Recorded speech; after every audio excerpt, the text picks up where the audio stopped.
Listo. Entonces habíamos visto que este concepto de universal se refiere a estos conceptos que definen a una pluralidad de individuos.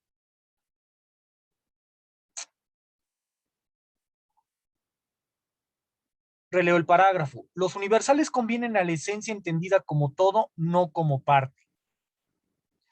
Visto, por tanto, lo que se significa con el nombre esencia en las sustancias compuestas, hay que ver de qué modo se relaciona la esencia con las nociones de género, especie y diferencia específica. Ya les había comentado que agregaran diferencia específica al texto. Y puesto que lo que combina la noción de género, especie o diferencia se predica de lo singular concreto, es imposible que una noción universal como género o especie convenga a la esencia en cuanto es significada a modo de parte, como el término humanidad o animalidad. Esta humanidad o animalidad serían los universales. Y por eso dice Avicena que racionalidad no es diferencia, sino principio de la diferencia. Y por la misma razón, humanidad no es especie ni animalidad es género. Reitero esta parte que ya habíamos visto. Concepto muy importante que es necesario que tengan en cuenta. De manera semejante, no se puede decir que la noción de género o especie convenga a la esencia como una cosa existente fuera de los singulares, como proponían los platónicos. Ya hacia el final de la clase pasada habíamos revisado esta postura que la tradición ha llamado como realismo exagerado, donde las esencias, ideas o universales están fuera de los sujetos particulares y singulares. Ya les había dado el ejemplo clásico de Platón. Para él, la belleza en sí, la idea de belleza, la esencia de belleza o el universal belleza está fuera de todos y cada uno de los sujetos singulares o particulares bellos. Participan los objetos singulares bellos, participan de la idea o universal de belleza, pero esa idea está fuera de los casos particulares. ¿Queda claro hasta ahí? ¿Sí? ¿No se me duerman? Bien. Eso es realismo exagerado. ¿Por qué? Porque nos está diciendo que los universales, que las esencias o ideas son reales por sí mismas, reales, tienen una entidad real independiente de los casos individuales. Por eso se llama realismo exagerado, porque la idea o esencia o universal es real por sí misma. Repito esta parte. De manera semejante, no se puede decir que la noción de género o especie convenga a la esencia como una cosa existente fuera de los singulares, como proponían los platónicos, porque así el género y la especie no se predicarían de este individuo, pues no se puede decir que Sócrates sea esto que está separado de él. Aquí Tomás está negando esta perspectiva del realismo exagerado. Además, aquello separado tampoco serviría para conocer a este singular. Y así, solo queda que la noción de género o especie convenga a la esencia en tanto ella es significada a modo de todo, como el término hombre o animal, a causa de que implícita e indistintamente contienen todo aquello que hay en el individuo. Voy al parágrafo 22. La naturaleza en sentido absoluto y la predicación per se, y la naturaleza individual y la predicación per accidens.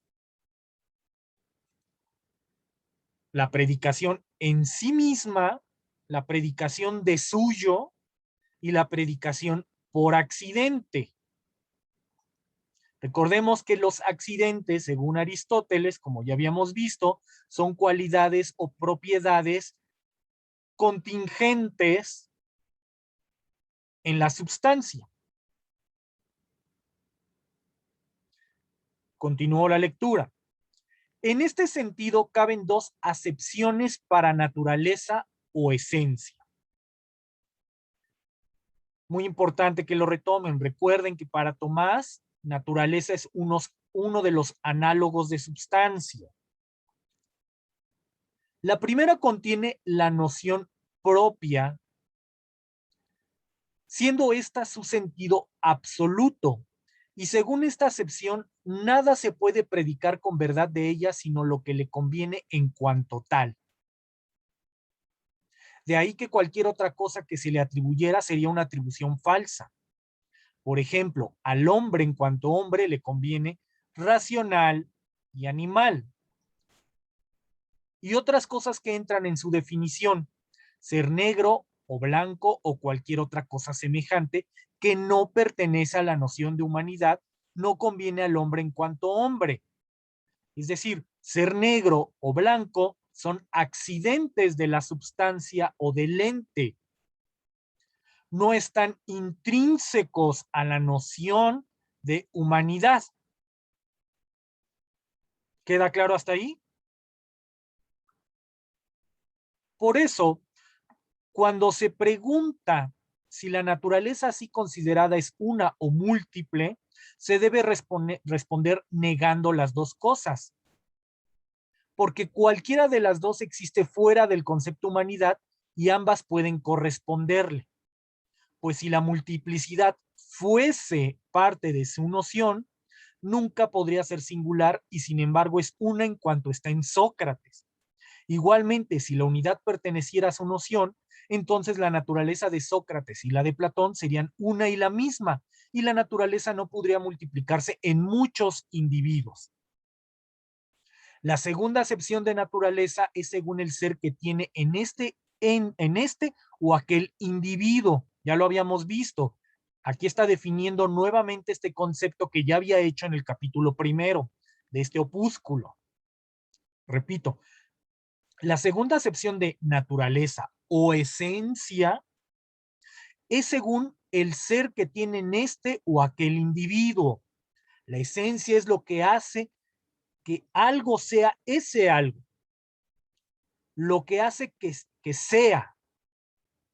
Y si algo se predica de ella accidentalmente, en razón del sujeto en que está, como cuando se dice que el hombre es blanco porque Sócrates es blanco, aun cuando esto no convenga al hombre en cuanto hombre.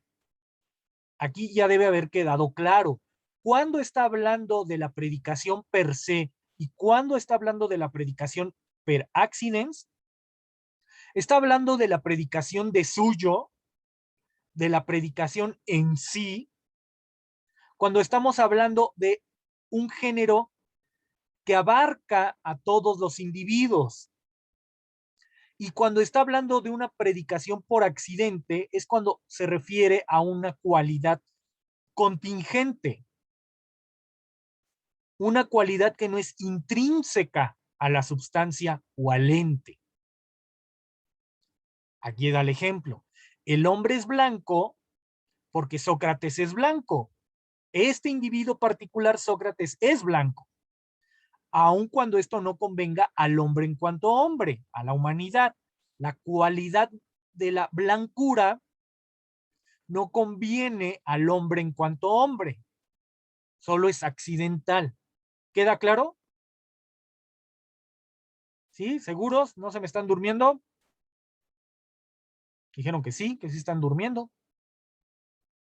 Elías, Sí, de todo claro. Nada más, en todos los textos he tenido como, a veces, o sea, me cuesta identificar qué es una aportación nueva de Santo Tomás y qué es de Aristóteles. Entonces quizás sería bueno como cuando haya como alguna aportación nueva, señalarlo para entender la diferencia y ver que no estamos leyendo a Aristóteles, ¿no? Sí, Elías, excelente comentario. Qué bueno que te percatas de esto, porque efectivamente pareciera que hasta el momento, con sus matices, recuerda el concepto de ente, de ens, no está en Aristóteles. Esa es una aportación propia de Tomás, aunque Elías muy bien podría decirme, bueno, sí, pero el concepto de ente es equivalente o análogo al concepto de sustancia aristotélico.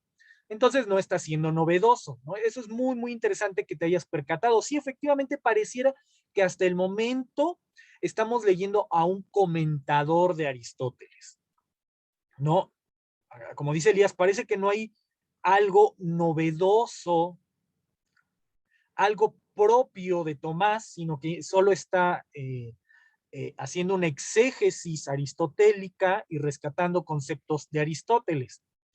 Eso es muy interesante porque ya en el texto de Veritate, el texto sobre la verdad, ahí ya está haciendo aportaciones propias, está yendo un poco más allá. Espero que lo hayas notado, Elías. Ya ahí ya no se está remitiendo únicamente a ser un comentador de Aristóteles, sino que va a ir un poco más allá, ¿no? Ya cuando entremos a De Veritate, espero que podamos entrar hoy, ya veremos las aportaciones. Este texto, recuerden, el opúsculo de Ente et Essentia es un opúsculo de juventud, que era un texto académico. Tomás lo escribe para sus hermanos franciscanos, no, perdón, sus hermanos dominicos. Es que ayer estaba leyendo a Escoto y él sí es franciscano. Tomás es dominico de la Orden de Predicadores. Este texto es un texto académico, lo que pretende es exponer a Aristóteles a sus hermanos de la Orden de Predicadores. Por eso Elías nos está diciendo, bueno, parece que no está aportando nada. Está reconceptualizando algunas nociones aristotélicas, pero hasta el momento sí parece que se remite únicamente a ser un comentador. En De Veritate y en el texto que les mandé por correo, que espero que hayan revisado, la cuestión 27 de la Suma Teológica, ahí ya está haciendo aportaciones, está cogiendo a Aristóteles, pero está yendo un poco más allá, está yendo más allá de Aristóteles, sobre todo en esos dos textos.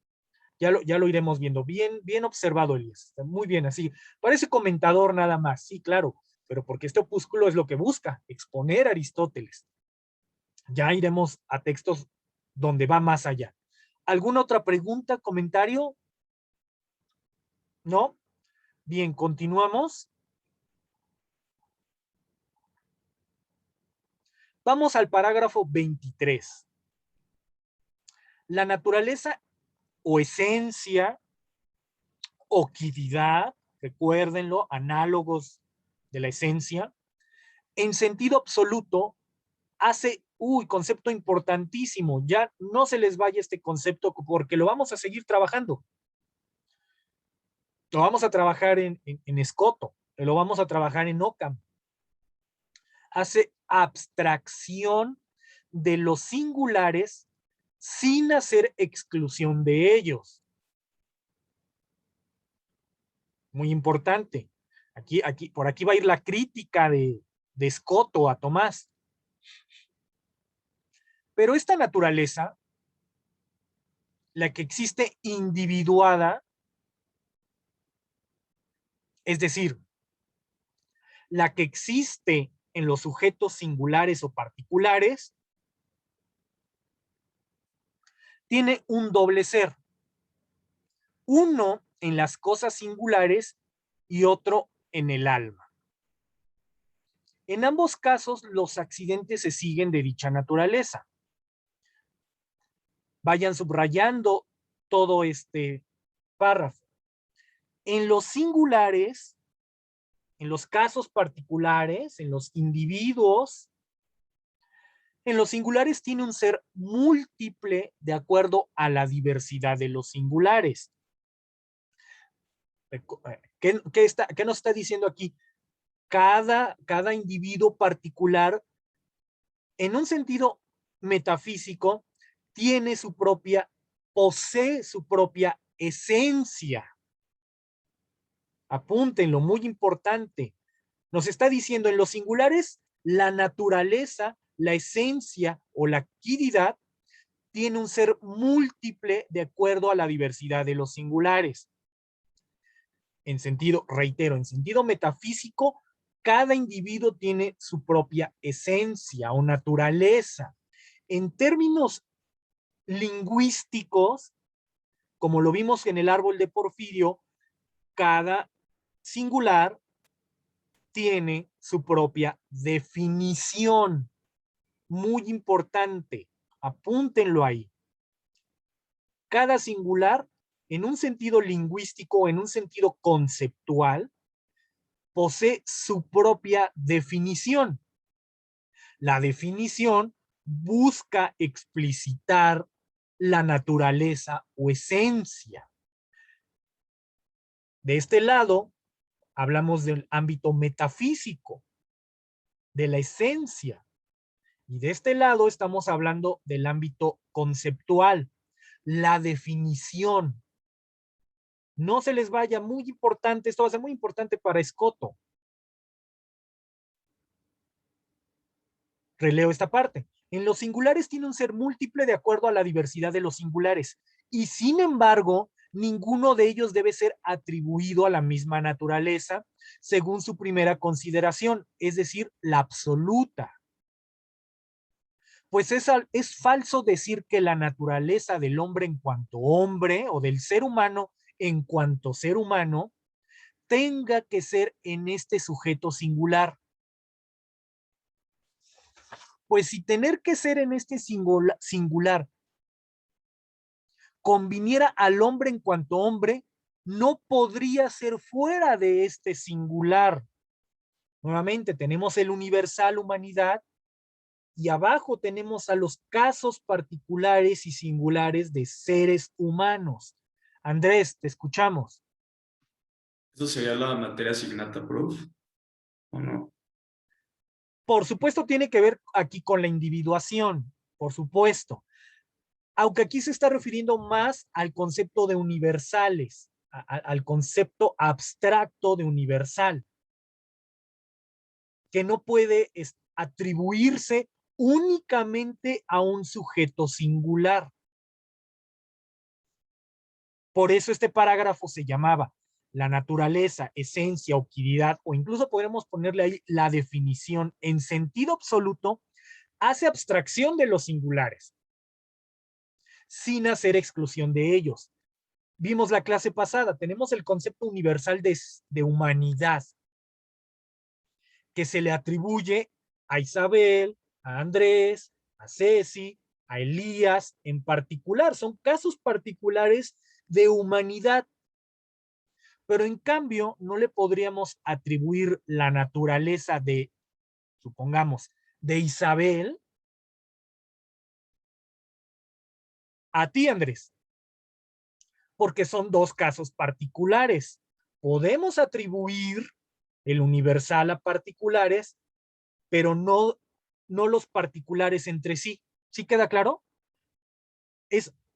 Sí seguimos con esto del principio de individuación, pero en este momento, más que nada, estamos analizando el concepto de universal. ¿Alguna otra duda, comentario? No, espero que esté quedando claro, porque con esto vamos a seguir en Escoto. Escoto va a criticar esta postura tomista. Continúo. Igualmente, Elías, duda. Sí, o sea, por lo que entiendo esta parte es como una forma de tratar de escapar al dualismo platonista, ¿no? Y no sé si, o sea, no sé si me queda muy claro por qué si lo logra o no lo logra. O sea, si igual está proponiendo la abstracción, o sea, que se subtrae del singular donde existe, si no es en otro mundo, pues, o sea, materialmente existe.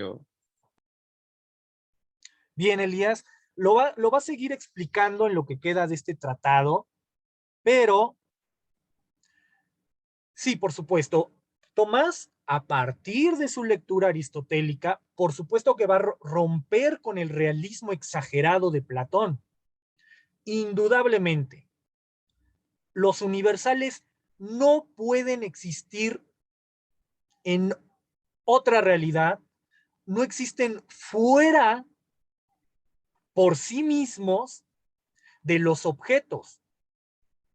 ¿Qué nos está diciendo aquí Tomás? Él va a asumir, apúntenlo, un realismo moderado a partir de su lectura de Aristóteles.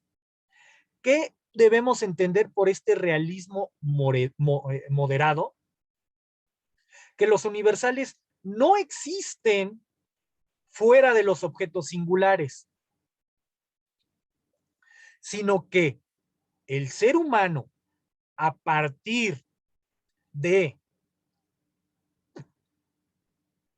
la experiencia de esos objetos singulares y particulares, abstrae el universal. ¿Dónde se encuentra el universal en Tomás? En el entendimiento humano. Muy importante, apúntenlo ahí. ¿Qué significa de este? Que volveremos, cuando entremos con Ockham, volveremos a este tema. Pero ya debe ir quedando claro. El realismo moderado va a afirmar que los universales no existen fuera de los casos particulares. Existen en el entendimiento a partir de el encuentro con los objetos singulares y particulares, abstraemos, quitamos todas las singularidades y particularidades y diferencias que hay en todos esos sujetos, en todos esos individuos particulares, y a partir y en el entendimiento abstraemos el universal. ¿Sí queda claro, Elías? ¿Sí queda claro para los Sí, demás? nada más sería entonces como, pues, como en Kant, ¿no? O sea, porque también no sería como, no sé, justo como en el texto de Foucault de las palabras y las cosas que, de la enciclopedia china, que puedes proponer, o sea, los universales son objetivos, pues, o sea, todos los entendimientos captan los mismos universales, ¿no? No es como que tú y yo abstraigamos universales distintos de los mismos objetos, abstraemos los mismos, ¿no? Ahí tendremos que matizar este concepto de objetivo, porque para Platón las ideas sí serían objetivas, sí serían reales. Para Aristóteles y para Tomás no son objetivas en ese sentido. Los universales son abstracciones que hacemos a partir de quitar las singularidades, las diferencias, y generamos un universal, un concepto universal que no existe fuera, no existe afuera en otra entidad, existe en el entendimiento humano. ¿Sí? Ahí habría que Sí, matizar este concepto de objetivo. Para Platón claro, son objetivos porque son reales. Para Aristóteles y Tomás no son objetivos en ese sentido porque existen en el entendimiento humano en forma de abstracciones. pero sí existen los Obviamente debemos mismos, encontrarnos con esos objetos, por supuesto. Para que yo pueda abstraer el concepto de humanidad, observé seres humanos particulares. Quito diferencias y genero el universal en el entendimiento. ¿Sí, Elías? sí, a lo que voy es, pero si tú, digamos que hagamos un experimento, ¿no? Y ponemos a todos los de la clase en el campus a caminar, según Aristóteles y Tomás, todos de los objetos singulares abstraeríamos exactamente el mismo universal. No es como que yo veo un perro y como yo soy una subjetividad distinta, decidiría crear una nueva categoría en la que ese perro se entra, ¿no? O sea, todos abstraeríamos lo mismo. Que eso ya, pues, supongo que cambiará después, ¿no? O sea, como en el postestructuralismo, que ya dirá Sí, como sí. las categorías son invenciones subjetivas. A eso me refiero, más que nada. Ah, bien, bien, perfecto. Bien ese matiz que has hecho. Sí, efectivamente, llegaríamos a partir de la abstracción a la misma definición. Exacto.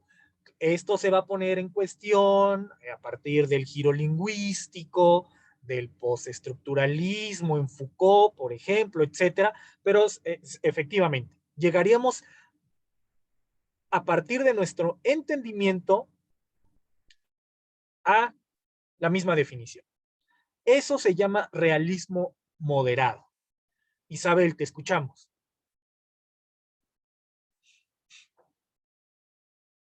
Sí, no, mi pregunta ya era, o sea, creo que ya un poco o sea, justo de que me puse a buscar en internet, pero era más como en relación a esto que habías dicho, como del nuevo realismo en contraste a como lo que decía San Agustín, que digo, tampoco es que nos hayamos como insertado tanto en esta parte de las confesiones en las cuales habla como de el signo o lo que sea.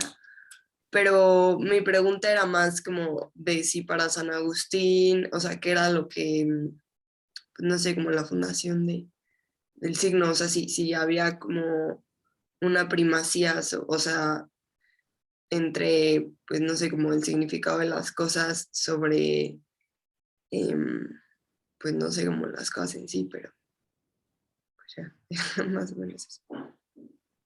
Recuerda, Isabel, que Agustín es completamente platónico y neoplatónico. Para él es el concepto sería la participación.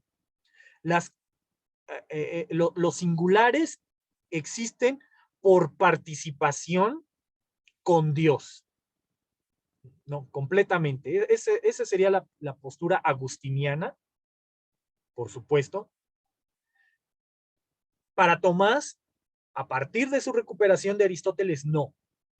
Estamos hablando que los singulares poseen definición, corrijo, podemos atribuirles un universal a los singulares a partir de la abstracción del entendimiento. Eso sería el realismo moderado de Tomás. Los universales no están en otra entidad, no participan de alguna otra entidad, los objetos singulares, sino que a partir del encuentro con objetos singulares y particulares, a partir de la sensibilidad, a partir de la sensación, a partir de nuestras intuiciones, intuición entendida como este conocimiento que nos dan los sentidos, los datos que nos proveen los sentidos, generamos, abstraemos el universal. Eso es el realismo moderado. Ya debe quedar claro. ¿Alguna otra duda? Por aquí Andrés en el chat. ¿Tiene más poder absoluto los universales de Platón? Sí, digo, ¿qué debemos entender por poder absoluto, Andrés? Es pregunta, ¿cómo que poder absoluto? Sí, no, yo lo entendí como existen los universales o esas ideas fuera de nosotros o en otra realidad, pues tienen como un matiz un poco más objetivo en un sentido, porque nosotros comprendemos en el realismo moderado o abstraemos al objeto a partir de nuestro entendimiento, ¿no? Entonces, la idea más absoluta o en un sentido que está fuera de la realidad nunca la vamos a poder, nunca la podemos, nunca podemos llegar a ella. Entonces sí, como que un poco, no sé, lo comprendí de esa manera. No sé si me estoy explicando. Sí, recuerda, igual, tanto para Tomás como para Aristóteles, no hay otra, no hay una realidad inteligible, no hay otro mundo inteligible. Solo existe el mundo sensible y a partir de ahí generamos nuestro conocimiento.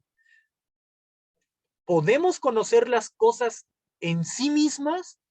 Para Aristóteles y para Tomás, sí, en tanto las definimos, en tanto comprendemos a partir del entendimiento las esencias.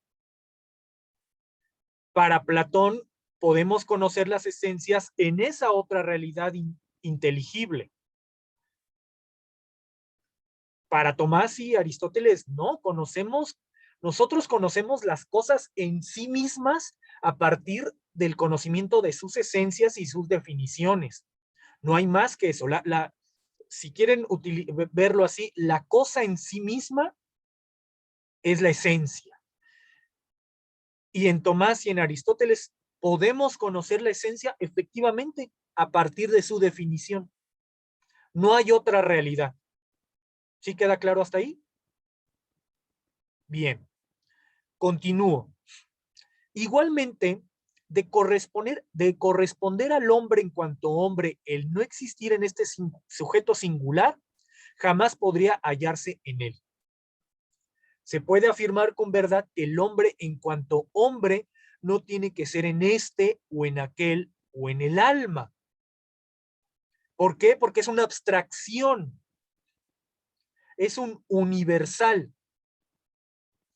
Por tanto, es claro que la naturaleza del hombre, considerada absolutamente, considerada por sí misma, de suyo, subráyenlo, hace abstracción de cualquier ser singular. ¿Qué significa abstraer? Quitar todas las particularidades y encontrar únicamente las similitudes para generar un universal.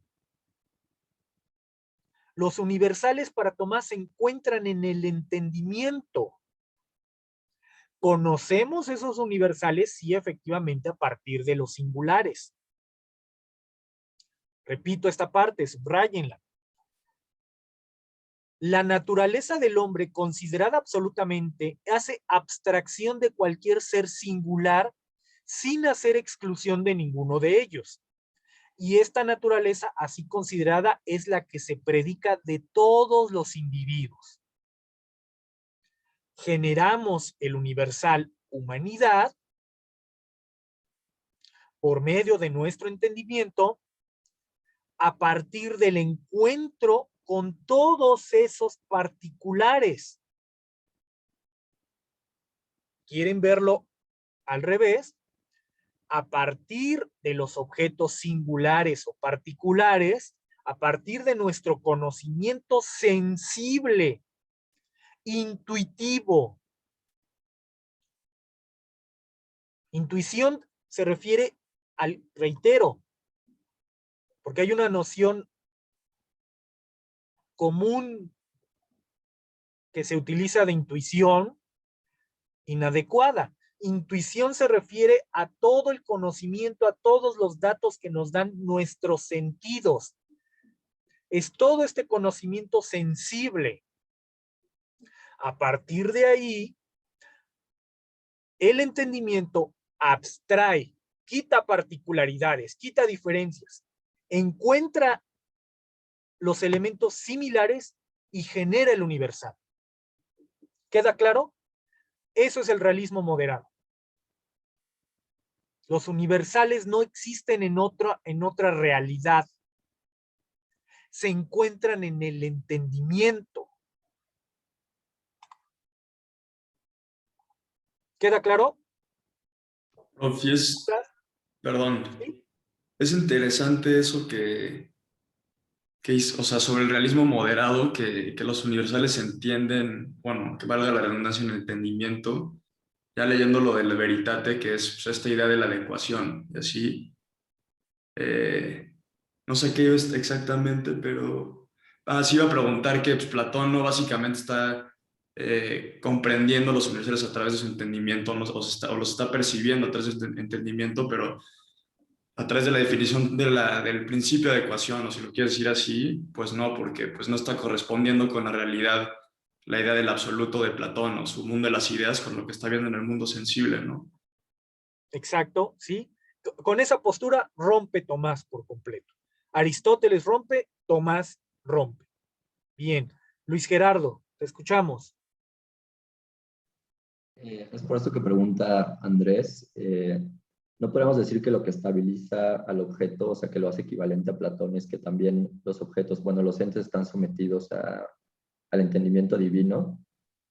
O sea, no solo al humano, sino que participan también de eso. Y bueno, en ese punto, si los universales también podrían entenderse como una participación divina, o sea, pensándolo como en la lectura que leímos para hoy igual, sí podría verse así. En Tomás no existe, sería inadecuado utilizar ese concepto de participación. Los objetos no participan, los individuos no participan, no, no, no, no, no existiría este concepto de participación en Tomás. No, sería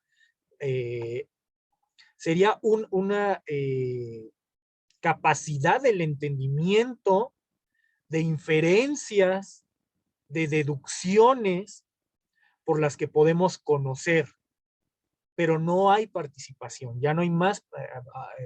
Tomás y Aristóteles rompen con este concepto de participación aristotélica y se van a enfocar a, podríamos llamarlo, a un aspecto lógico, a partir de inferencias y deducciones del entendimiento. En el caso de los universales, son abstracciones. ¿Sí? Por ahí, Luis Gerardo, ya no existe este concepto de participación. Son deducciones. Bien, ¿alguien más había alzado la mano? Sí, yo. ¿Sí? ¿Te escuchamos? O sea, mi pregunta es, o sea, los universales existen en el intelecto, pero ¿es el intelecto humano o es el intelecto como universal cristiano de Dios? En este texto en particular, estamos hablando del entendimiento humano. Para Tomás hay ciertas vías, las 5 vías muy conocidas de Tomás, para tratar de comprender el entendimiento divino, pero son vías solo analógicas, solo podemos entenderlo por ciertas similitudes, pero jamás podríamos conocer por completo al entendimiento divino, ¿no? Aquí Tomás se está enfocando al entendimiento humano. ¿Cómo conocería a Dios? Ya es un tema teológico aparte, que para Tomás probablemente solo lo podamos conocer por analogía. Ahí sería la diferencia. Él se está enfocando en un entendimiento humano, en una, como diría Kant, una razón finita. Bien, ¿alguna otra duda, comentario? Continuamos, ya estamos por acabar por fin este opúsculo. Vamos al parágrafo 24. Ceci, ¿nos haces el favor de leer, por favor, este parágrafo? Sí. Con todo, no se puede afirmar que la noción de universal convenga a la naturaleza absolutamente considerada, pues la noción de universal exige unidad y comunidad. En cambio, la naturaleza humana absolutamente considerada no tiene ninguna de estas dos características, ya que si el ser común a muchos individuos formara parte de la noción de hombre, en cualquier ente en que se hallara la humanidad se encontraría también la comunidad, lo cual es falso porque en Sócrates no hay ninguna comunidad, sino que todo en él está individuado. De manera semejante, tampoco cabe afirmar que las nociones de género y especie corresponden a la naturaleza humana tal como se da en los individuos, ya que la naturaleza humana no está en los individuos según la unidad, como si algo único conviese a todos como lo exige la noción del universal. Resulta entonces que la noción de especie pertenece a la naturaleza humana en razón del ser que tiene en el entendimiento. Bien, gracias. Ceci, ¿estás en la cafetería? Porque escuché como una licuadora. Sí, justo, Ok. perdón si no se escuchó. No, sí, se escuchó bien, aunque de fondo la licuadora. Ok. Ya extraño el café de la Ibero, espero ya la próxima semana tomarme uno. Me gusta el café americano por lo sencillo que es. Bien, esto es lo que nos está diciendo. Reitero, si el ser común a muchos individuos formara parte de la noción de hombre en cualquier ente en que se hallara la humanidad, se encontraría también la comunidad o comunicación, comunicabilidad, lo cual es falso, porque en Sócrates no hay ninguna comunidad, sino que todo en él está individuado. ¿Qué debemos aquí entender por comunidad? Esta comunicabilidad del concepto de esencia o de naturaleza se comparte. A eso se refiere comunidad, pero no. Para Sócrates está completamente individuado, no comparte a otros individuos esa naturaleza o esencia. Tengo chats. Sí, Expreso Americano Frío de Capeltic. Y Andrés, saludos a Sebas. No sé quién sea Sebas. Bien, vamos al parágrafo 25. Los conceptos son universales en un sentido y particulares en otro. La misma naturaleza tiene en el entendimiento un ser abstraído de toda característica individualizante. Muy importante, subrayen lo que ya es lo que les había dicho. ¿En qué consiste esta abstracción? En quitar las diferencias. Quitamos las particularidades, quitamos las diferencias, quitamos las, como dice Tomás, características individualizantes y generamos un universal. Un ejemplo muy claro lo da Nietzsche en el texto que ya les había expresado hace unas clases sobre verdad y mentira en sentido extramoral. Quitamos todas estos defectos, estas características particulares, individualizantes, y generamos un universal. Nietzsche da el ejemplo de una hoja. Todos, imagínense, todos en su mente en este momento, imagínense una hoja de un árbol. ¿Ya? ¿Todos en su mente una hoja de árbol? ¿Sí? ¿Todos ya tienen su hoja acá en el entendimiento? Esa hoja, dirá Nietzsche, es una hoja perfecta. Podríamos decir, es una hoja de árbol artesanal, hecha a mano. Esa hoja, que no se les vaya, su hoja de árbol en la mente. ¿Esa hoja existe en la realidad? ¿Quién me responde? Yo no creo. No, es una hoja perfecta. ¿Qué existe en la realidad? Hojas feas, hojas rotas, hojas verdes, hojas café, cuando llega el otoño.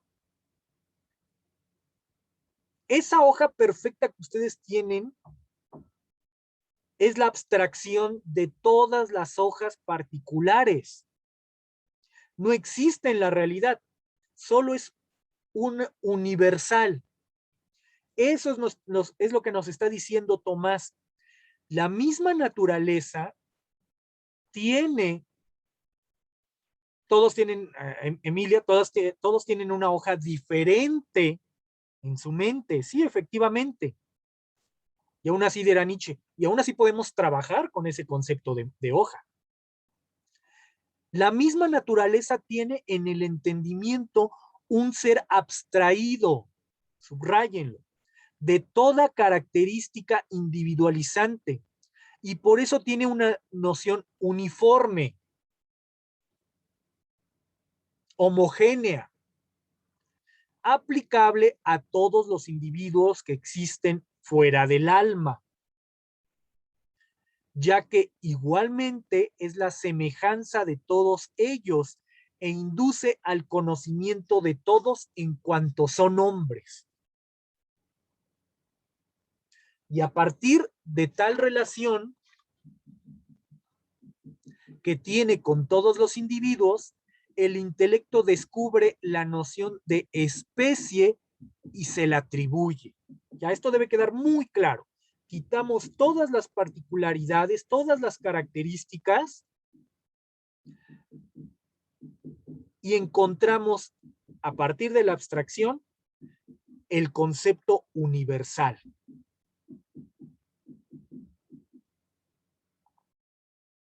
De ahí que afirme el comentador al principio de Sobre el alma, que el entendimiento es el que produce la universalidad en las cosas.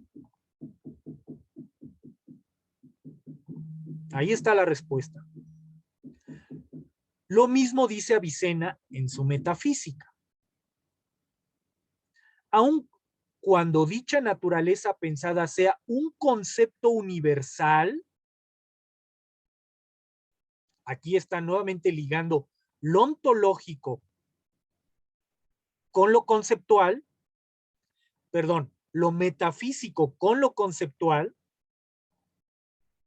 aun cuando dicha esencia, quiridad o naturaleza sea un concepto universal, en cuanto se compara a las cosas fuera del alma, porque ella es una semejanza de todas, sin embargo, en cuanto que existe en este intelecto o en aquel,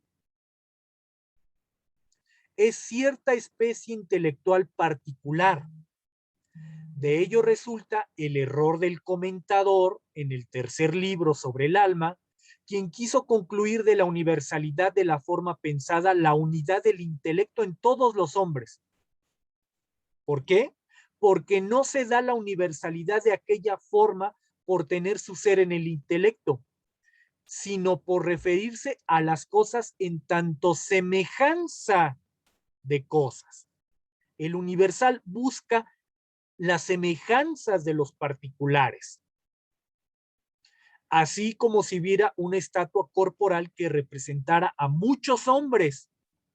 Es claro que aquella imagen o especie de estatua tendría un ser singular y propio de acuerdo a que existe en esta materia, pero tendría una noción de comunidad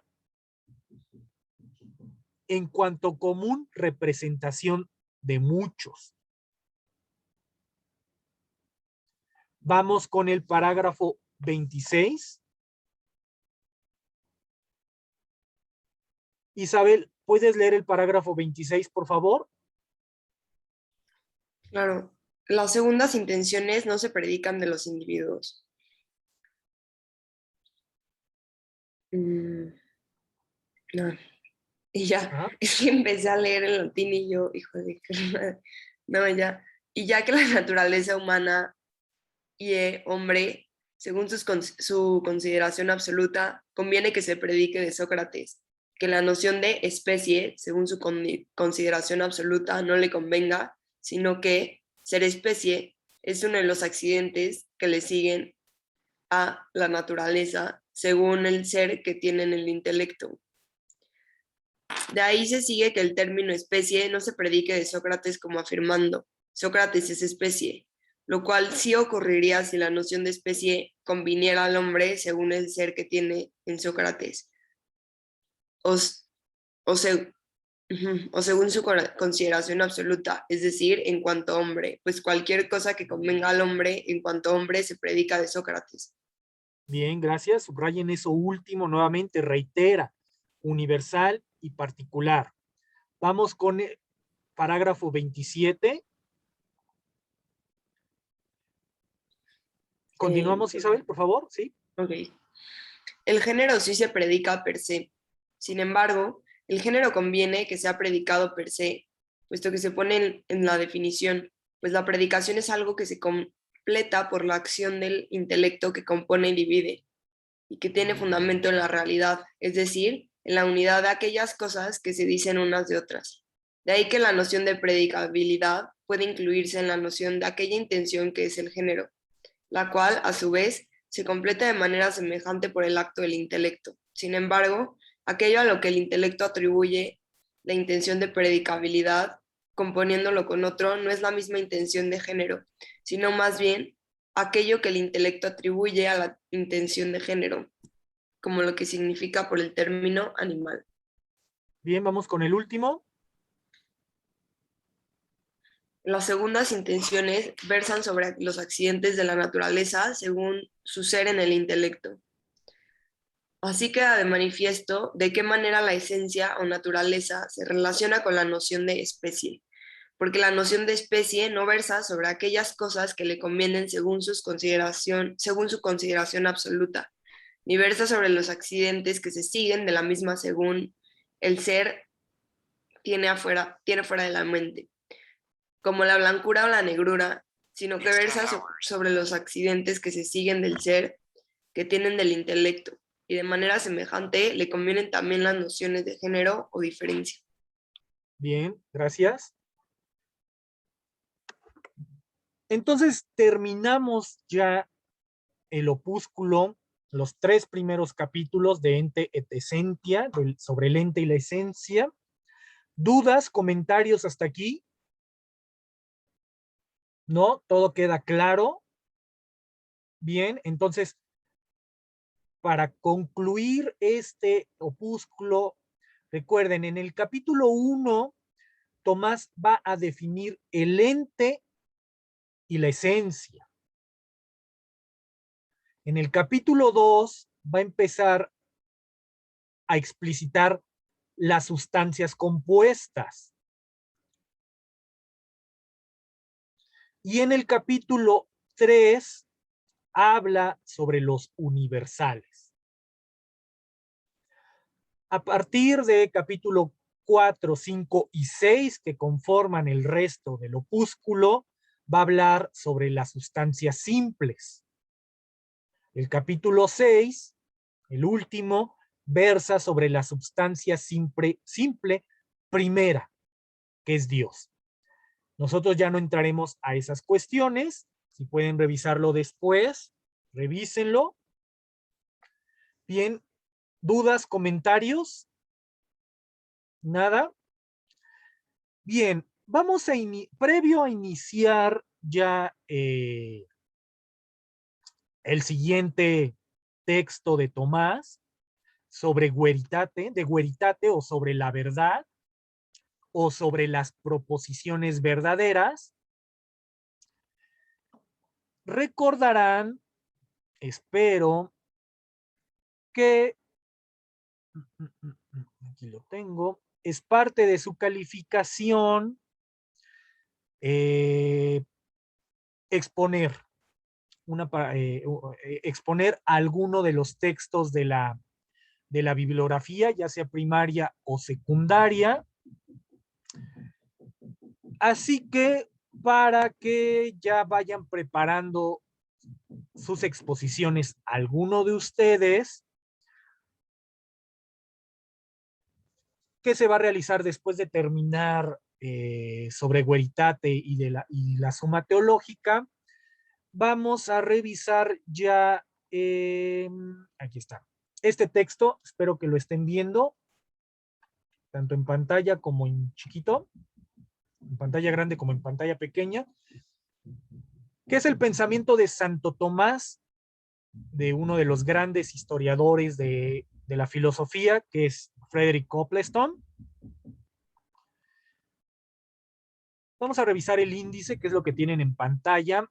Yo había pensado que expusieran el capítulo 2, el mundo y la metafísica, donde también se habla pues de la teoría, de la propuesta metafísica y del principio de individuación de Tomás, pero creo que eso lo podemos cambiar porque sería noseológicamente redundante, si ya lo vimos, y creo que ha quedado bastante claro, eso espero.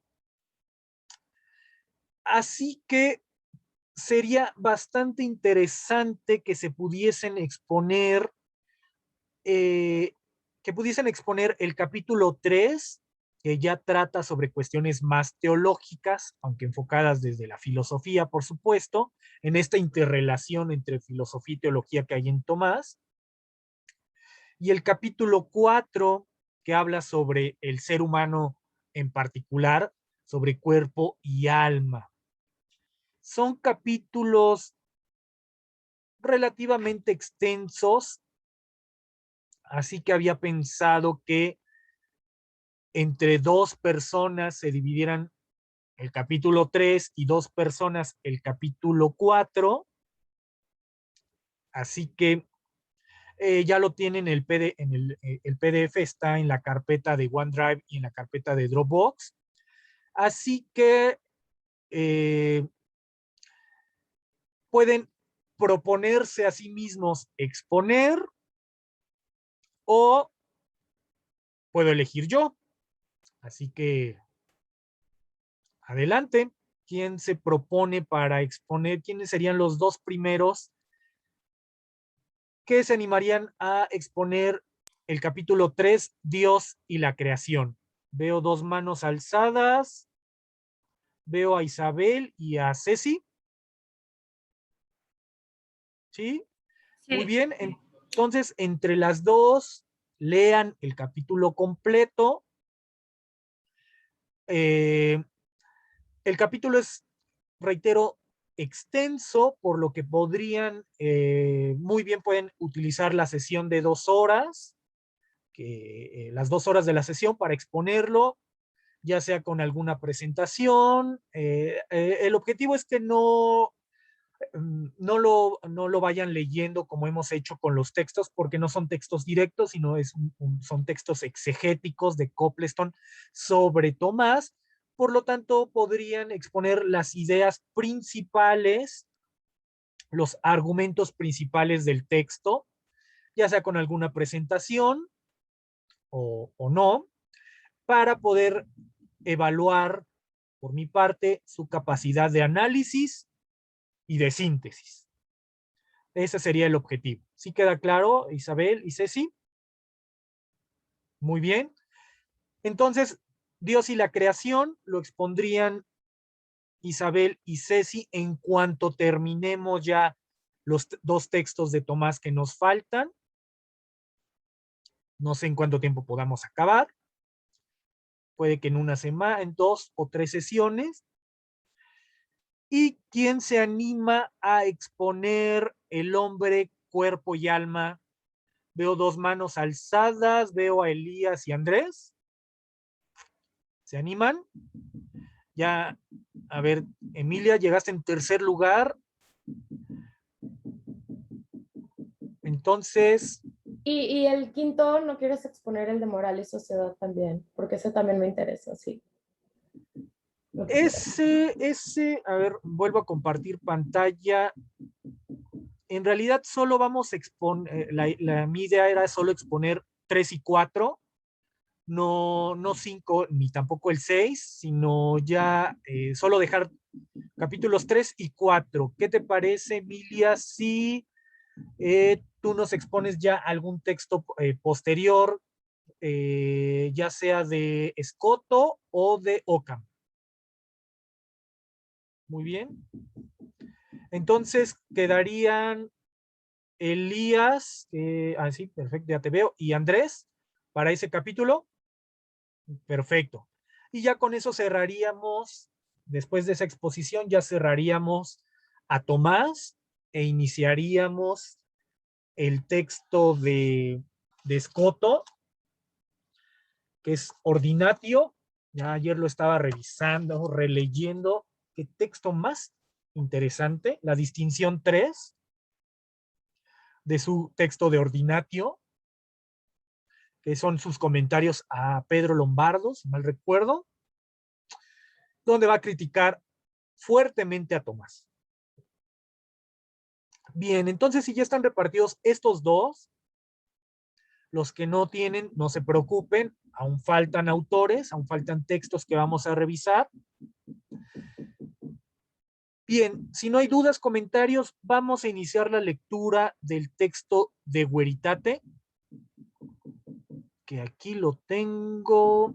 Bien, ¿todos lo tienen en pantalla? Bien.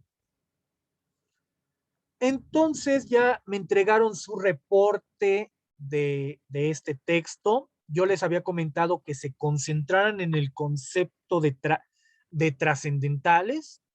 No está explicitado, está implícito, aunque vi en algunos de sus reportes se concentraron más que nada en una cuestión secundaria, que es la adecuatio, la cuestión de la adecuación del entendimiento a la realidad, que tiene que ver con uno de los trascendentales, pero vamos a concentrarnos hoy en esa cuestión, en la deducción sistemática de los trascendentales que expone Tomás en este texto y en el texto, en la otra cuestión que les pasé de la suma teológica. Cuestión 27, si mal recuerdo, a ver, la tengo aquí. Sí, efectivamente, cuestión 27. Espero que hayan podido leer también esa cuestión. Vamos a iniciar lectura, váyanla siguiendo. Es un texto ya mucho más denso todavía que el opúsculo de Ente et Essentia. Así que inicio la lectura. Estamos en Sobre la Verdad, cuestión 1, artículo 1. ¿Qué es la verdad? Inicio lectura. Váyanla siguiendo detenidamente, así como en el orden de la demostración. Hay que hacer la reducción a algunos principios inmediatamente evidentes al entendimiento, así también cuando se investiga lo que es cada cosa. De lo contrario, se iría a un proceso indefinido y perecería así completamente toda ciencia. Apúntenlo ahí, ciencia no en nuestro sentido contemporáneo de ciencia, como ciencia experimental, como disciplina científica. Aquí ciencia tiene el sentido original de ciencia. Ciencia entendida como noceología o epistemología. Ciencia como entender, como comprender. Y perecería así completamente toda ciencia y el conocimiento de las cosas. Ahora bien, lo que el entendimiento concibe en primer lugar como el objeto más conocido y en lo cual resuelve todos sus conceptos es primer trascendental. Es el ente. Subrayen. Aquí no puedo subrayar porque el PDF no me deja. No me deja hacer nada. Pero eso es. Primer trascendental. Aquí Tomás lo que está haciendo es una deducción sistemática de los 7 trascendentales. Son 7. En este texto explícitamente están 6. Por eso les mandé el siguiente, la cuestión 27, que ahí está el séptimo trascendental. Pero eso ya lo revisaremos después. Pero son 7 trascendentales. Y vamos con el primer trascendental, que es ente, que en términos aristotélicos es la substancia. Pero aquí está el primero, que ya habíamos definido, que Tomás ya había definido en el opúsculo de ente o et essentia. El ente, que es el equivalente a la substancia aristotélica, ya lo habíamos visto, se encuentra en las categorías aristotélicas. Acompaña a las categorías aristotélicas. Reitero esta parte.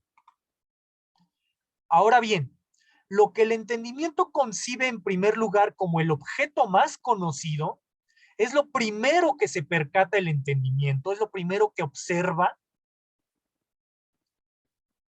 y en lo cual resuelve todos sus conceptos, es el ente, como dice Avicena en el principio de su metafísica.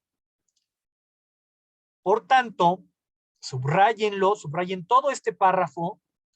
Por tanto, todos los demás conceptos del entendimiento o trascendentales deben obtenerse por adición al ente. Más al ente no se le puede añadir algo a modo de naturaleza extraña. ¿Cómo se añade la diferencia al género o el accidente al sujeto? Ya que cualquier naturaleza es ente. Todo eso subrayen. Por lo cual, también prueba el filósofo en la metafísica que el ente no puede ser género. Entonces, aquí, ¿qué nos está diciendo? El ente es el primer trascendental. Y a partir de ahí se van a deducir los demás trascendentales.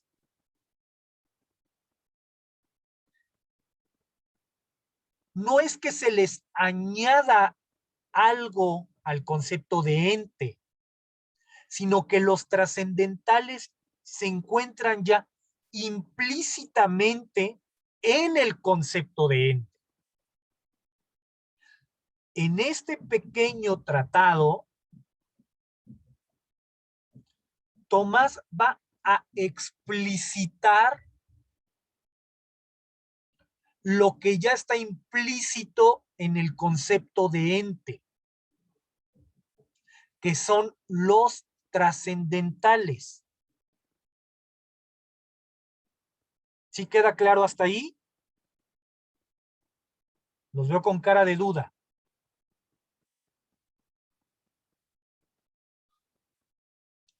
Alejandra, te escucho. Tengo una duda y creo que es muy tonta o básica, pero ¿qué estamos entendiendo por trascendental? O sea, creo que no me está quedando claro. Excelente pregunta. ¿Qué debemos entender entonces por trascendental, por los trascendentales? Apúntenlo ahí. Son los modos más generales del ente.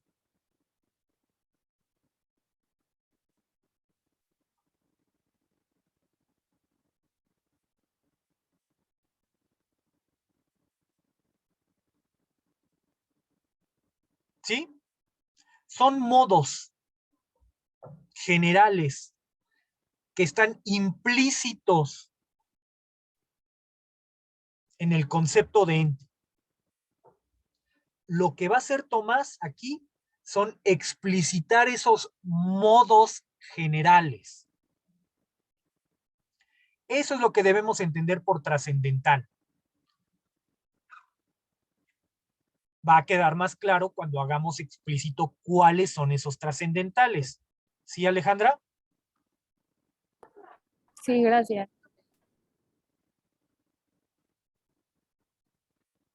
Bien. Continúo. Si se dice, pues, que algunos conceptos se añaden al ente,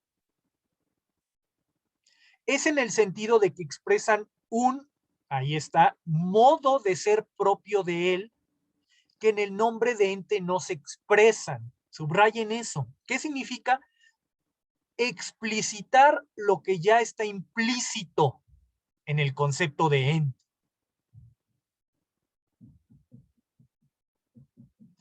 Eso puede suceder de dos maneras. Una de suerte que el modo expresado sea un modo especial. Ya me moví. Ya me perdí. Espérenme. Ahí está. Una de suerte que el modo expresado sea un modo especial. Ay, ya me perdí otra vez. Es más arriba, más arriba. Gracias. Del ente. Y es que también ya me perdí en mis hojas. En efecto, hay diversos grados de entidad. También podemos entender los trascendentales como grados implícitos en el concepto de ente, conforme a los cuales se originan diversos modos de ser, de los cuales a su vez se toman los diversos géneros de las cosas. Así, la sustancia no añade al ente ninguna diferencia que signifique una naturaleza sobreañadida al ente. Es decir, no le estamos agregando algo extra al ente.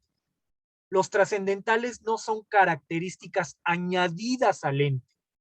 No, son modos que ya se encuentran intrínsecamente en el ente. A eso me refiero con implícito. Así, reitero, la sustancia no añade al ente ninguna diferencia que signifique una naturaleza sobreañadida al ente, sino que por ese nombre se expresa, nuevamente, aquí estaba la duda de Alejandra, un modo especial de ser, un modo general. Los trascendentales son los modos más generales.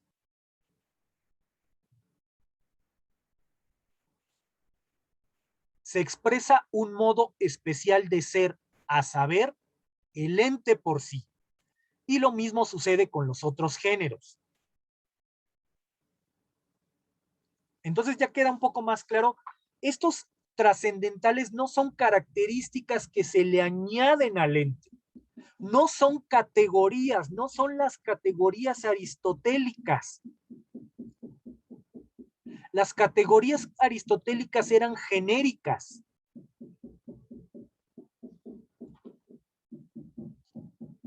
Eran diferencias genéricas. En cambio, los trascendentales son modos generales implícitos en el concepto de ente. ¿Sí queda claro, Alejandra? Sí, un poquito, pero creo que sí necesitaría entonces dilucidar al menos cuáles son los otros 5 o 6 para entenderlo con cabalidad, porque sí me está costando trabajo. Exacto. En cuanto ya veamos que esos modos generales del ser se encuentran implícitos en el ente, van a quedar más claros los trascendentales. Por el momento, lo único que nos ha dicho Tomás es que son modos generales, que no están sobreañadidos en el ente, no son accidentes, no son categorías, están implícitos en el ente, están ahí, ya están en el ente, solo los vamos a explicitar. Continúo para que vaya quedando muy claro. Otra manera de añadirse al ente es de suerte que el modo expresado sea un modo que acompaña universalmente a todo ente. Ese modo, muy importante, subráyenlo ahí, acompaña al ente. Ese modo puede a su vez ofrecerse de dos maneras. Apúntenlo. Una, en cuanto que acompaña a todo ente en sí. Otra, en cuanto que acompaña a todo ente en orden a otra cosa. Es decir, podemos entender que acompaña unos de los trascendentales. Ahorita vamos a ver, en un momento vamos a ver cuáles. Unos acompañan al ente absolutamente y otros acompañan al ente de forma relativa. Es decir, que acompañan al ente en orden a otra cosa. Ahí están los dos grupos. Vayan haciendo una especie de diagrama. Unos universales acompañan al ente absolutamente y otros acompañan al ente en relación a otra cosa.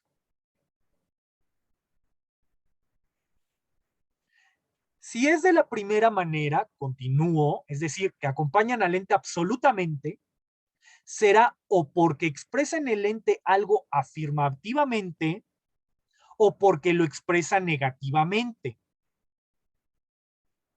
Ahora bien, no hay nada dicho afirmativamente en sentido absoluto que pueda encontrarse en todo ente, sino su esencia, por la cual se dice que es. Ya, eso ya lo vimos en el opúsculo sobre el ente y la esencia. La esencia es, lo que hace que algo sea. Y así se impone segundo trascendental, el nombre de res. Agréguenlo ahí, váyanlo glosando en su texto. Res viene del latín que significa cosa.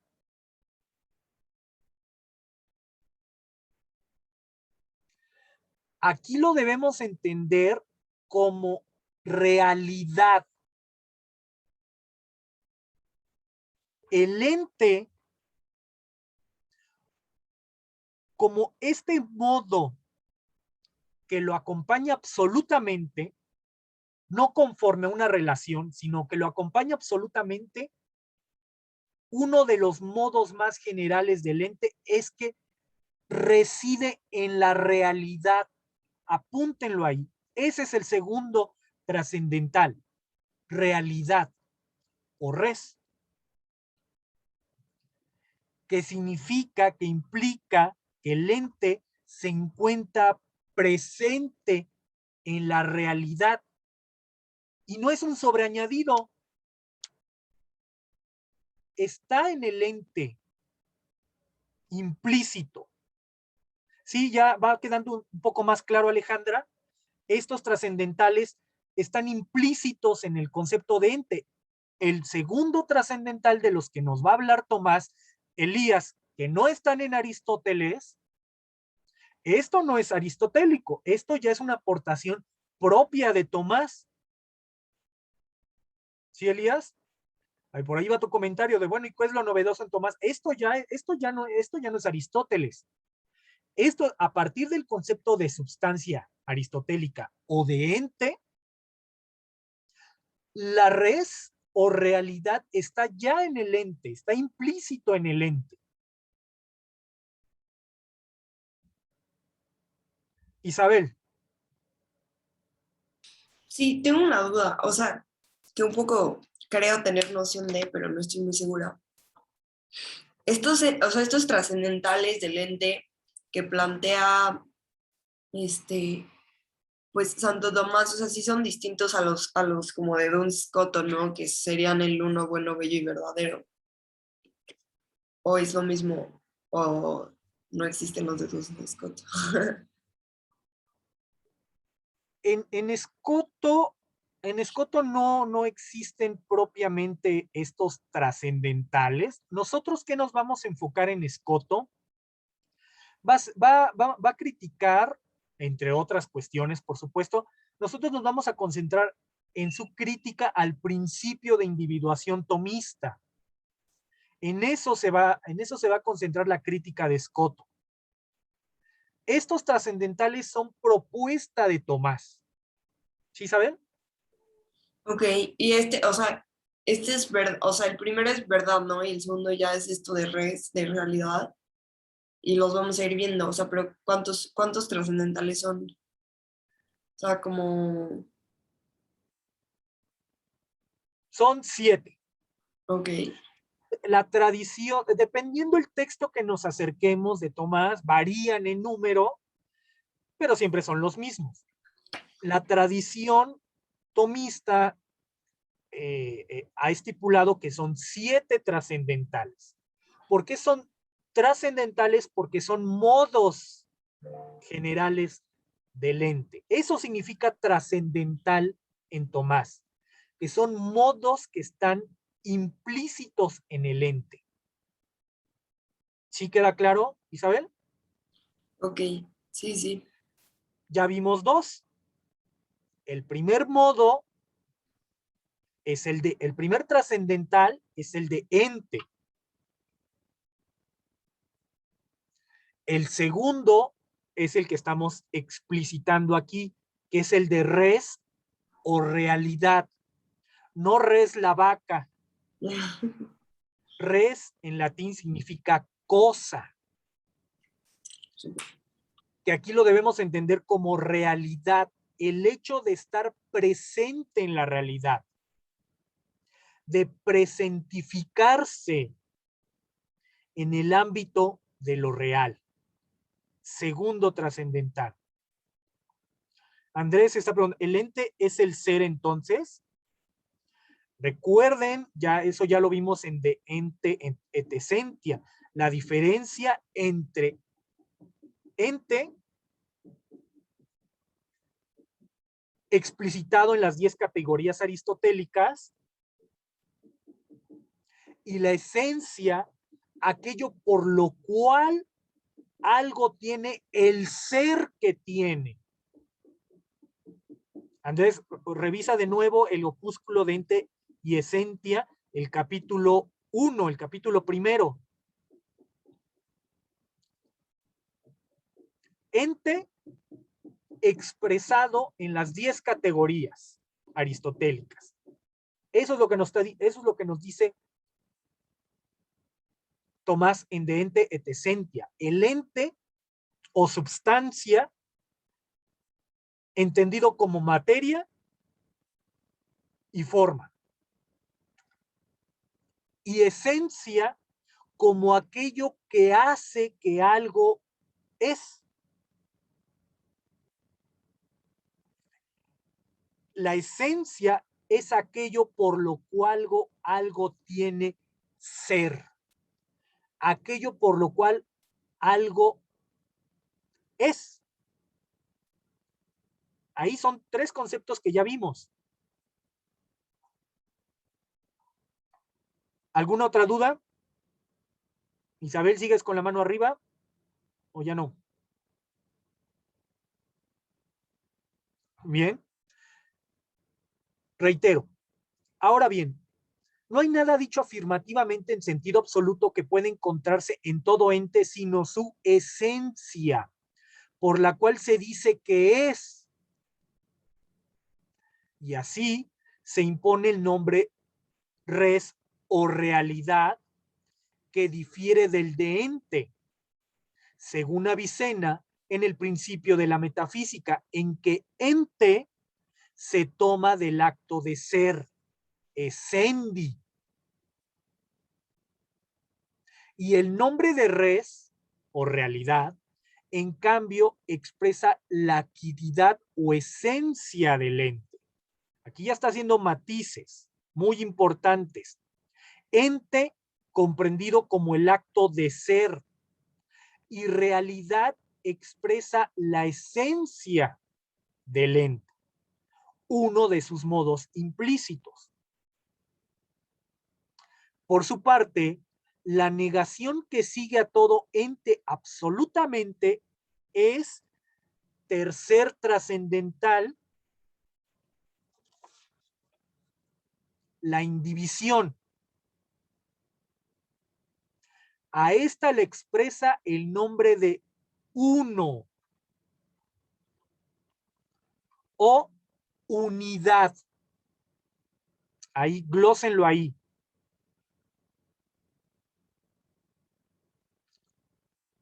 Uno, en efecto, no es más que el ente indiviso. Entonces, este tercer trascendental, ya llevamos 3, ente, res o realidad o unidad.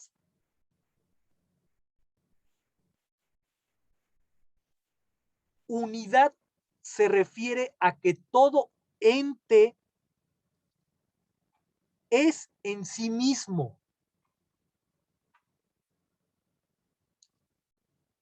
Todo ente es uno. ¿Sí queda claro? Este es el tercer trascendental, la unidad.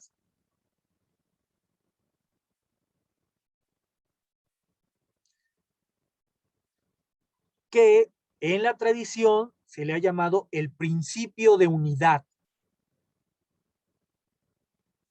que se infiere a partir del principio de no contradicción. Como ustedes recuerdan, el principio de no contradicción nos dice que un ente no puede ser y no ser al mismo tiempo, o que un ente no puede tener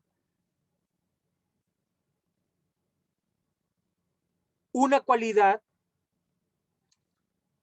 al mismo tiempo. Eso es el principio de no contradicción. El principio de unidad nos dice que todo ente es uno. Todo ente es en sí mismo. ¿Queda claro? Tercer trascendental. Continúo. Pero si el modo del ente presenta el segundo carácter, a saber, por orden de una cosa a otra, esto a su vez puede suceder de dos maneras. Entonces ya habíamos visto, estos modos generales pueden dividirse primero en dos, que acompañan al ente absolutamente y que acompañan al ente relativamente en relación a otra cosa. Pues en este segundo modo, en relación a otra cosa, también se divide. Vamos con esto. Pero si el modo del ente presenta el segundo carácter, a saber, por orden de una cosa a otra, esto a su vez puede suceder de dos maneras. La una en o por la división, distinción de una cosa de otra. Esto lo expresa el nombre de aliquid.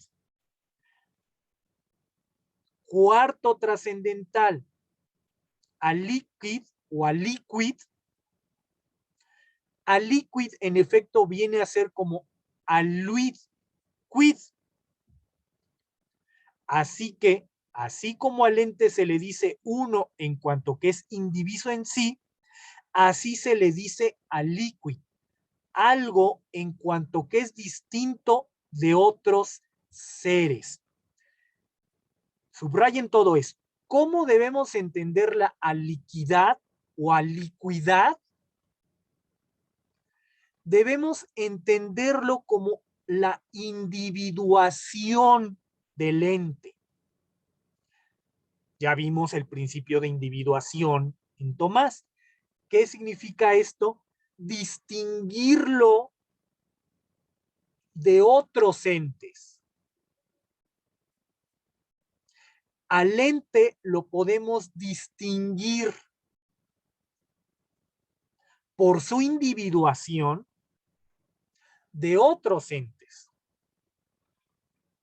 A eso se refiere con incomunicabilidad. No es que no se pueda comunicar, no es ese sentido, es una incomunicabilidad metafísica. ¿Qué significa incomunicabilidad metafísica? Que lo podemos distinguir de otros entes. ¿Queda claro? Es distinto de otros seres, de otros entes. Eso se refiere a líquido o a liquid. ¿Queda claro este trascendental? Lo podemos distinguir de otros entes. Es distinto de otros entes. Eso es a liquid. Entonces ya llevamos ente, res o realidad, unidad e incomunicabilidad metafísica o aliquidad. Continúo la lectura. La otra manera es por la conveniencia de un ente respecto de otro, lo cual no puede tener lugar más que si se trata de algo que tiene capacidad para tener conveniencia con todo ente. Tal ser es el alma, que en cierta manera es todas las cosas, como se dice en el libro 3D de Ánima. Ahora bien, en el alma se da la potencia cognoscitiva y la apetitiva. La conveniencia del ente con el apetito lo expresa el nombre de siguiente trascendental: bondad o bien. Como se dice en el principio de la ética, bien es lo que todos apetecen, y la conveniencia del ente con el entendimiento lo expresa el nombre de siguiente trascendental, sexto trascendental, verdad.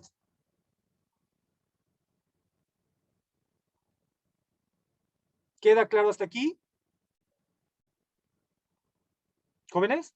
O sea, hubo un momento en el que me perdí, o sea, justo como, o sea, después de la liquid y así, o sea, bueno, a liquid, eso, Ajá.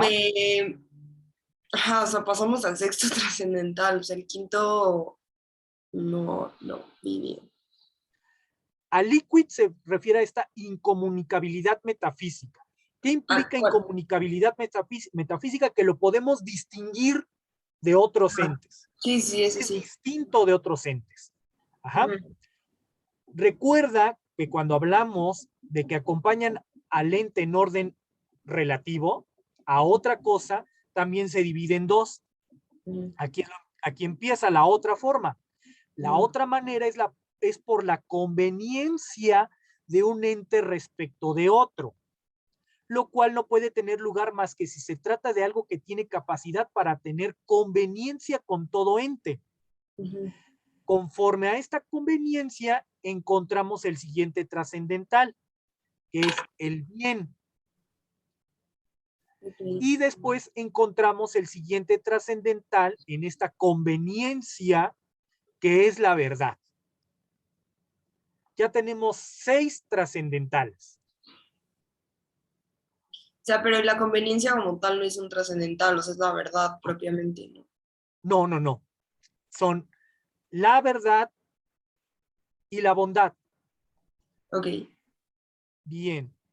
Como los veo un poco, ahora sí, confundidos, porque este sí es propiamente un texto muy escolástico, ya tienen en pantalla, a ver, déjenme hacerlo grande, pantalla completa, perfecto. Para que les quede mucho más claro ya en los 20 minutos que me quedan, aún no hemos acabado la lectura del texto, ya tienen en pantalla la deducción sistemática de los trascendentales en Tomás de Aquino. Ahí está Tomás, que sí lo pintaron gordito. Ahí lo tienen en pantalla. Préstenme atención y en un momento hacen la captura de pantalla o lo apuntan, que sería lo mejor, porque si hacen captura de pantalla, ahí se va a quedar olvidado. Bien. Tenemos el concepto central, substancia en Aristóteles o ente en Tomás, que ya habíamos visto.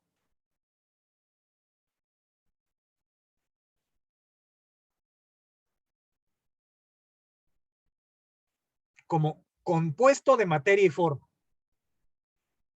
Vamos con lo aristotélico que ya habíamos revisado. Tenemos las categorías aristotélicas, las 10 categorías aristotélicas, que son diferencias genéricas con respecto a la substancia o ente. Podemos entender las categorías como características que efectivamente se le añaden al ente. Cantidad, cualidad, relación, hábito, cuándo, dónde, posición, acción y pasión. Están en un orden categorial. Nos permiten categorizar al ente.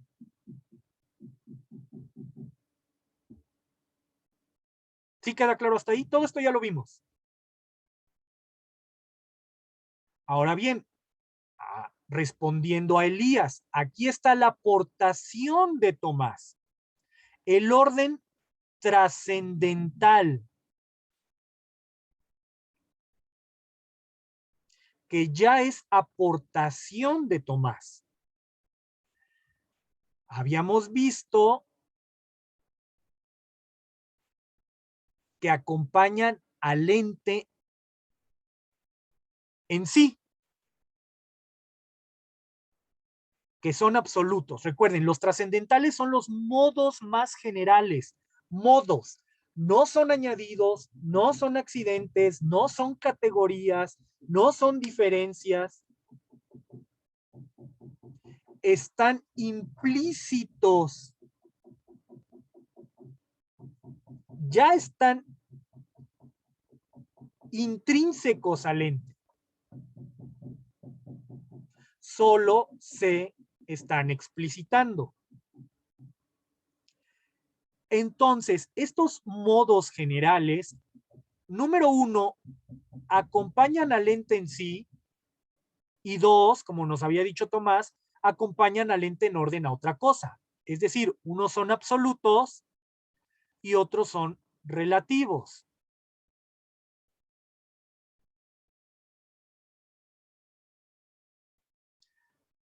En el orden que acompañan al ente absolutamente, habíamos visto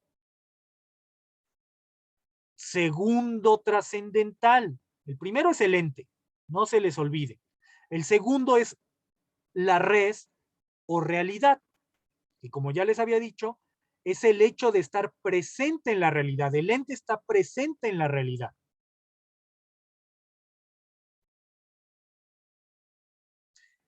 Tercer trascendental,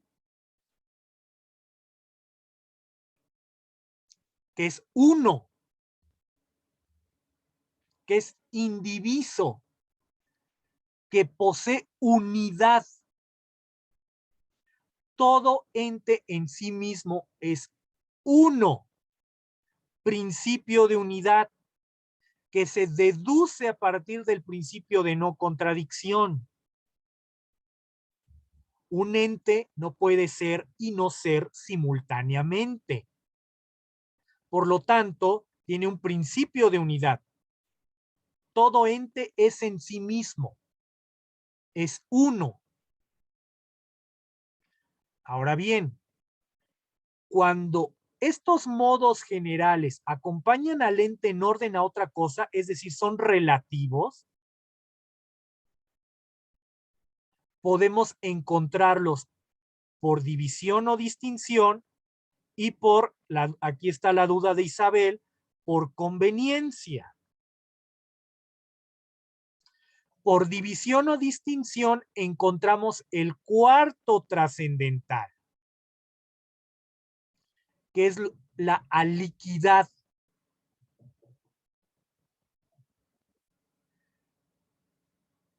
¿Qué debemos entender por aliquidad o aliquidad? Aliquid, que todo ente es distinto de otro. Que eso, como ya lo vimos, es individuación.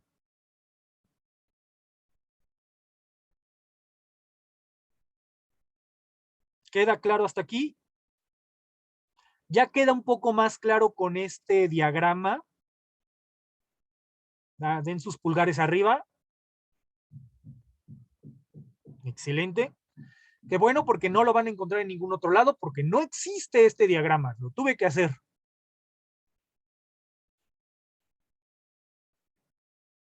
Vamos por los modos que acompañan al ente en orden a otra cosa por conveniencia.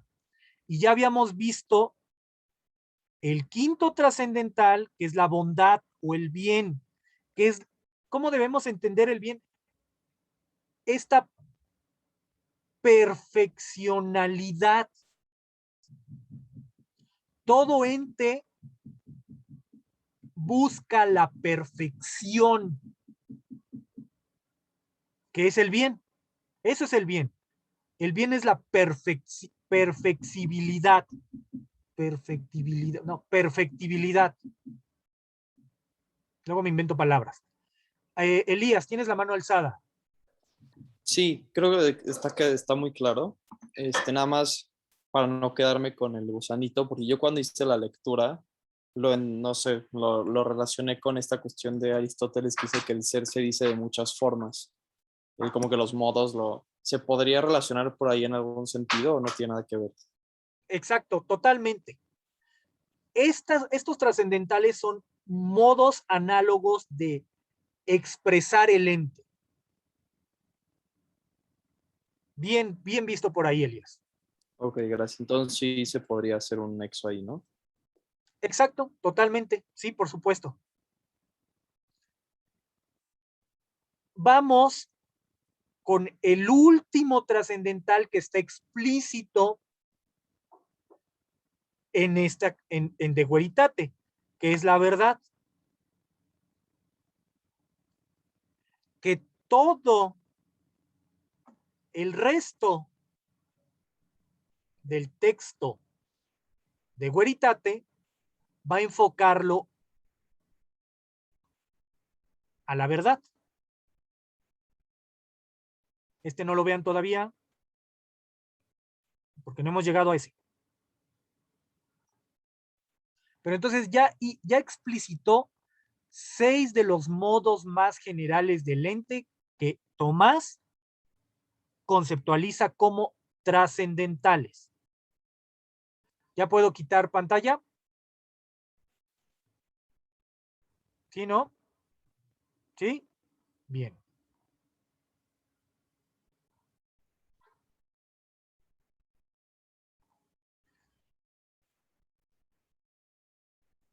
Esos son hasta ahora los 6 trascendentales. ¿Dónde vamos a encontrar el séptimo trascendental? En el texto que les pasé por correo, cuestión 27 de la Suma Teológica, donde va a explicitar el trascendental belleza. Pero aún no llegamos a ese. Seguimos acá. ¿Dudas, comentarios? ¿No? ¿Queda claro? Bien.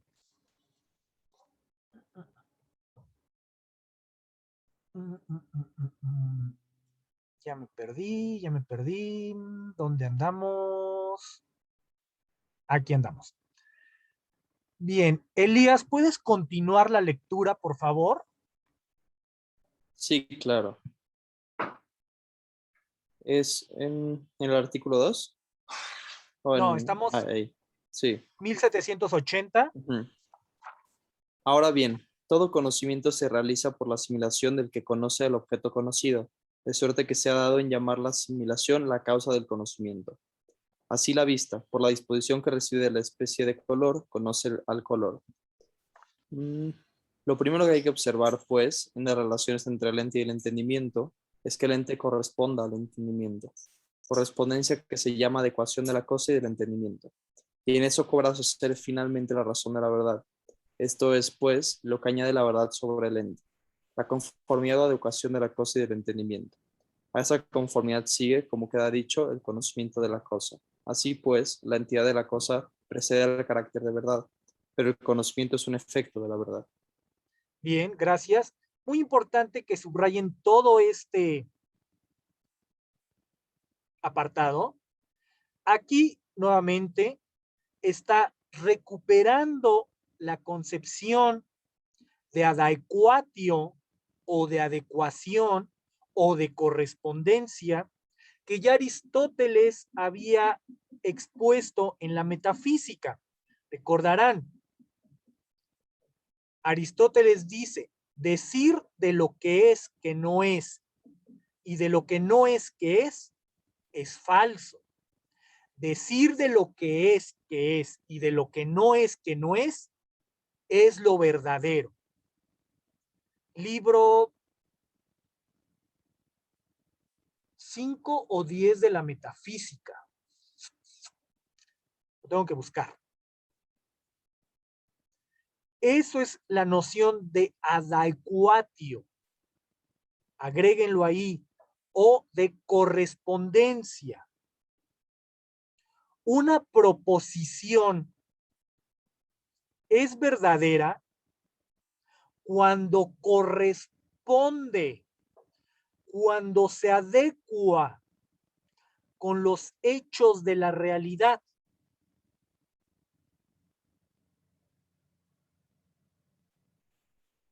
El entendimiento, como nos dice Tomás, se corresponde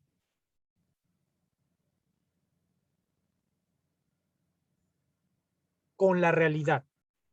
Eso es la noción aristotélica de adecuación.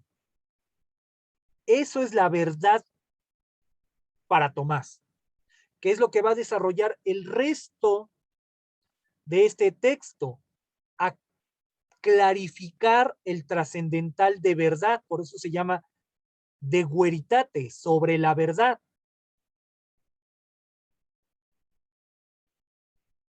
¿Queda claro hasta aquí?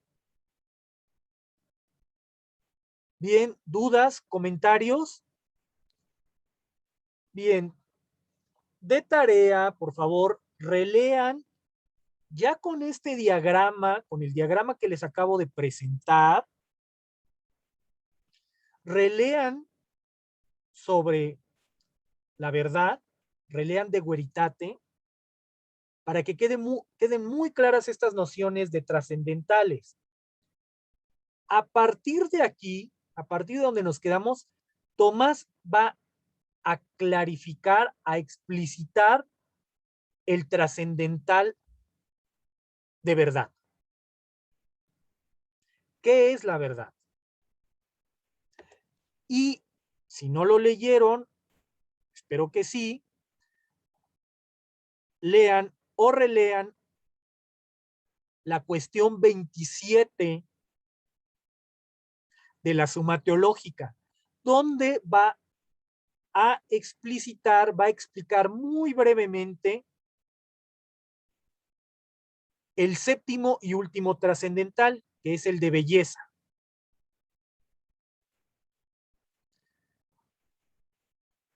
¿Dudas? Bien, los que ya tienen tema para exponer, váyanlo preparando ya con su compañero.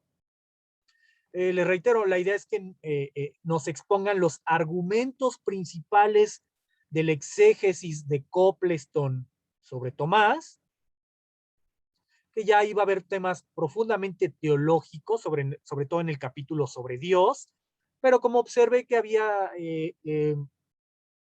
inquietudes sobre estas nociones de Tomás, por eso decidí cambiar los capítulos a exponer, y también sobre la noción de hombre, alma y cuerpo, que será interesante. Recuerden, argumentos principales, si gustan hacer alguna presentación, no sé, alguna actividad o presentación, háganlo. Recuerden, en los 2 minutos que me quedan, ya tienen las fechas para que vamos a asistir a la Ibero, ya se las mandé por correo. Este mes estaremos asistiendo martes 14 de septiembre. Recuerden llenar su formulario, recuerden llevar cubreboca todo el tiempo, mantener la distancia e irse cubiertos porque seguramente está helando en la Ibero. Martes 14 de septiembre, como también les dije, el martes 21 de septiembre va a ser una sesión virtual donde nos va a acompañar la maestra de la Ibero, Janet Sotelo, donde nos va a hablar de el papel de la mujer en el medievo, muy importante y muy interesante. Va a hablar sobre mística, va a hablar sobre algunas místicas, que ya le subí 2 de los textos que va a revisar, que va a exponer. Y luego el martes 28 de septiembre, nuevamente nos vemos presencialmente en la Ibero, si no pasa algún percance o pasa algo, esperemos que no. Nos estaremos viendo por allá. Elías, eso es el jueves, lo de la plática. El jueves, no, es martes 21, me parece. Martes 21 va a ser, revisen los textos, ya están en Twitter los dos.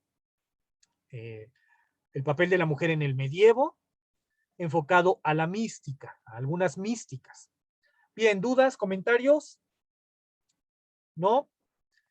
Bien, si no hay dudas, nos vemos el próximo jueves todavía virtual. Vamos a continuar la lectura de Sobre Veritate y el de la Suma Teológica. Bien, nos vemos, cuídense. Muchas gracias, prof. Gracias, Edmundo. Muchas gracias, nos vemos. Dale. Hola, prof. ¿Cómo Sí, estás? Emilia.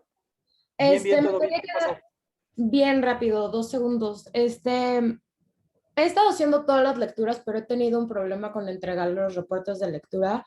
El principio de semestre fue un poco caótico para mí y de hecho hubo una semana que no fui a clases. Tuve una muerte del lado de mi familia paternal, entonces me tuve que ir a Chiapas a todo ese proceso y pues nada, quisiera ver si puedo entregar los reportes de lectura, aunque sea en destiempo o con sobre una calificación diferente o lo que sea, porque pues como sí hice las lecturas, también siento que sería como un desperdicio no poder como demostrarlo y así, nomás quería ver como desde tu lado qué opinas.